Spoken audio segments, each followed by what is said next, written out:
Hello viewers, welcome to my YouTube channel Curious to Wax, and in this video I'm reviewing Marvel What If Series 1 Episode 2. As you've just seen, I made a portrait of Chadwick dressed in the Star-Lord costume that we saw in this episode, and I used some of the quote from this episode that I thought was really beautiful. I hope you like the portrait. That was my first time drawing Chadwick, so I tried my best, and I hope you like the portrait, everyone. So, Series 1, Episode 2. So this episode asks, what if T'Challa was Star-Lord? So the Marvel titles, and then we get the intro, and then we like the Watcher says something different every time, which is real cool. And you say, but where you see light, I see worlds and the countless stories that fill them.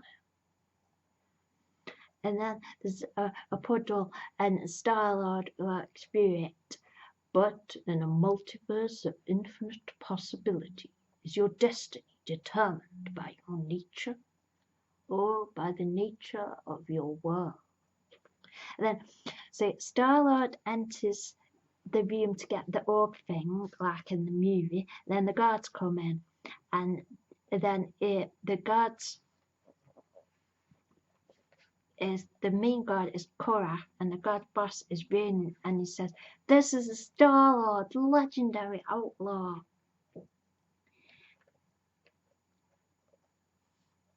So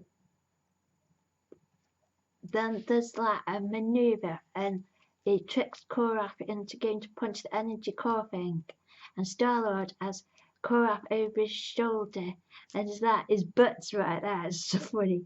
And then Yondu is here, then Star-Lord as T'Challa is that says, "No treasure is worth as much as the good that can be done with it." And then the Watcher introduces Star-Lord's beginning, and we see how T'Challa became Star-Lord, and it's Earth, Wakanda, 1988.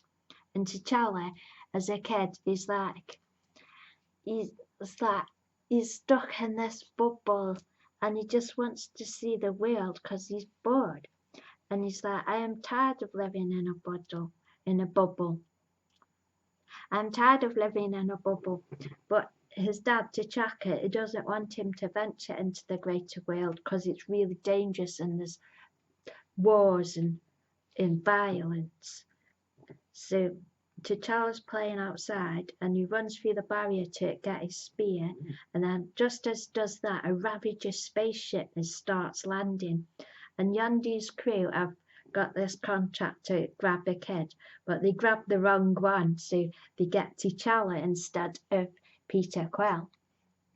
So, but the reason they got him was they were picking up all the signals from the vibranium, which is what Wakanda's built on. So Yondu offers in the universe, and Star-Lord and the Ravagers and Korra, they enter a bar because this is that a bit further on now, like he's grown up now. And then Korra asks how Thanos was stopped, and Thanos is there.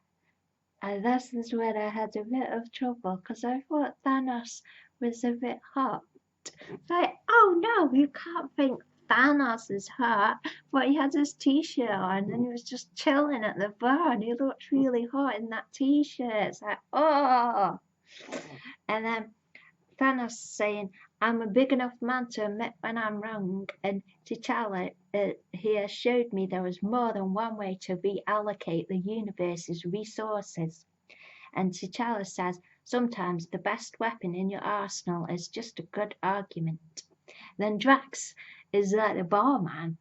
Then Nebula turns out and she's all really glam and she's got blonde hair and a sparkly dress on. And she's like, he's lucky I call him the big guy, referring to Thanos. And then I love this bit. T'Challa says, you know your gardens now. And I thought, oh, cool, I love that bit. Then Yondu when they first got him, Yondu attempted to return T'Challa back to Wakanda, but he told T'Challa it had been destroyed because of another senseless war. And Nebula has a job for him. She needs the embers of Genesis, which are nutrient-rich cosmic dust from an ancient supernova with the power to terraform entire ecosystems. With 1 ounce, she can heal a dying planet in minutes. With a payload the size we're talking, and T'Challa says we could feed billions of people on millions of worlds and eradicate hunger across the galaxy. Then Koraf's talking about Thanos. Don't tell Captain Genocide over here, you might spoil his fun. And then Thanos and Nebula said, aren't you his daughter? And then they say, adopted. And T'Challa's like, I've been trying to get them into counselling. So the mark they're going after is Tenalia Tivon, aka the Collector. And so Yondu's like, no, Will, you don't want to do that. No, it's the Collector, man. Yeah. So they steal from the rich and give to the poor like Robin Hood. So T'Challa persuades him. So then Nebula says the Collector's got a famous kink for exotic flora and fauna. So the Collector is based in a mining colony and a severed head of an ancient celestial being, and it's the Nowhere mining colony.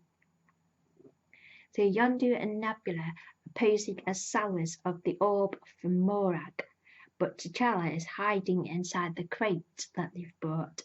So Thanos and Koraf, they cause a distraction, and T'Challa goes to look for the embers. And then he sees a space doggo. It's Cosmo the space doggo. He's called Cosmo apparently. Space doggo. I think he was in the actual live action movie. Well, space doggo. And then there's a Kree. And Howard the Duck's there. Like, not that I'm a massive fan of Howard the Duck, but he's so funny. He's cool. So he frees Howard the Duck because Howard the Duck knows the place and he can take him to the embers. And then the guard who's working with the Collector, sort of like, hang on, something going on here. And he starts to orders a building lockdown. And then T'Challa's like trying to go to find what he's looking for, but Howard, he just wants a cocktail at the bar. And so he stops for a drink at the bar, and then as the lockdown doors are coming down, T'Challa managed to escape the room for the lockdown barrier seals him in. And that's when he discovers a Wakandan ship in the collection. So he boards it, and there are mannequins of the Dora Milaje in place of the crew. They've got the mannequins are wearing their Wakandan uniforms. And there's a hologram message from T'Chaka, and it says, my son, T'Challa, Crown Prince of Wakanda, was abducted from Earth by an alien spacecraft. If you have any information regarding his whereabouts, we ask that you respond to this homing the beacon. And T'Challa's all like, Baba. It's like, oh, he's dead. And then it seems like T'Chaka's talking to T'Challa directly, and that's sort of a bit like on Doctor Who, when the Ninth Doctor was doing the hologram thing, and then he spoke to Rose like that. I thought that was interesting. And T'Chaka says, if you are out there, you're one bright burning light in the night sky of billions, and we will search every last one of them until we find you on this planet or the next. And that quote sort of inspired my drawing.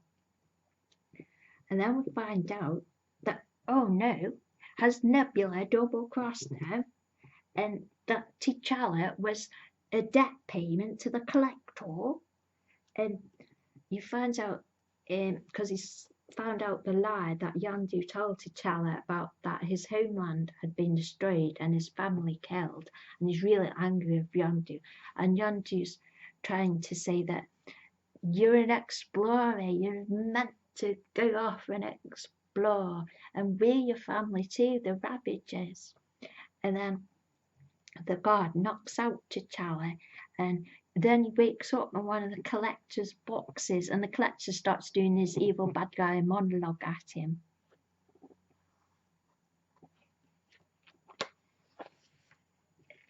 And the collector's, he puts on Hal's big helmet, and he's like showing off loads.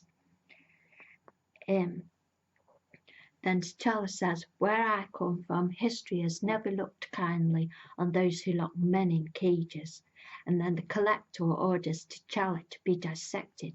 But then Nebula shoots the guard, and it turns out it's a big triple cross heist. And it turns out Nebula told T'Challa that the collector is after him right from the jump.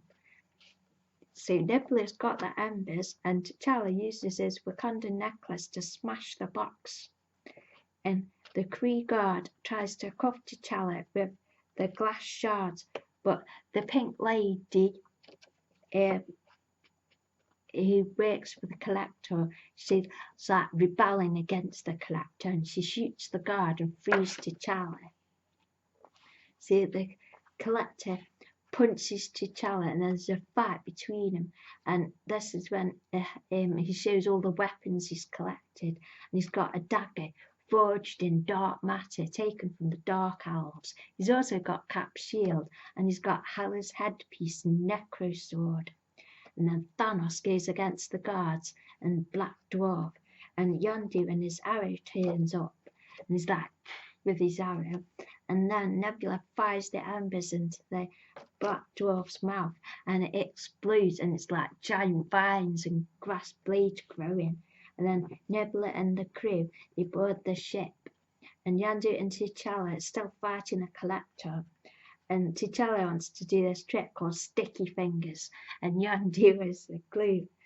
And so then the collector is trapped in his own collection box, and the pink lady, whose name is Kavina, gets the collector's bracelet, and she frees all the people he's trapped in sort of blister packs. So they get a ship, and then they take the Cosmo, this beast dog with them, and so he gets to have a new home. And they gaze at the universe through the windshield, and then Yondu says to T'Challa, "On any planet, among any people, there ain't no place in this galaxy where you don't belong." So, and then T'Challa returns to Wakanda and sees his Baba and his family, and he introduces the Ravagers and Yondu as his space family. And then cut to, and we see Peter Quill. He's working in a fast food restaurant, and he's singing 80s pop, and he's got his Walkman, and then Echo, his dad, shows up as that. And then there's beautiful dedication at the end, dedicated to our friend, our inspiration, and our hero, Chadwick Boseman. And there's a beautiful episode. I really thought it was really fun and it's really cool. So here's my notes of the episode, and I hope you have enjoyed this video, and thank you for watching. Yay!